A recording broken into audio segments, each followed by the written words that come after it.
Uncle দাম কেমন গরুর? ভালোই। কত চাইতেছেন? চাইতেছে 1,70,000। 1,70,000। দামাদামি করছে কেউ? করছে 40 করে। 1,40,000। কত হইলে ছাড়বেন? শর্মা 1,35,000। 1,35,000 হইলে।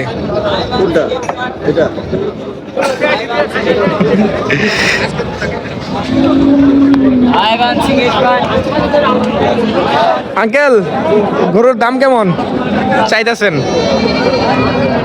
250। 250। দাম দাম কত পর্যন্ত বলছে? 210 পর্যন্ত কইছে, 210। ছাড়বেন কত হইলে? 20-25। 220-25। আচ্ছা আচ্ছা এটা আমারই। আঙ্কেল দাম এর দাম কেমন? 300। 300। দামাদামি কিরকম হয়েছে? আমাদের তো মোটামুটি ভালোই কইতেছে। কত পর্যন্ত? কইতেছে 2,20,000 কইতেছে। 2,20,000। ছাড়বেন কত হইলে? তো 2,500 ছেড়ে দেব। 250।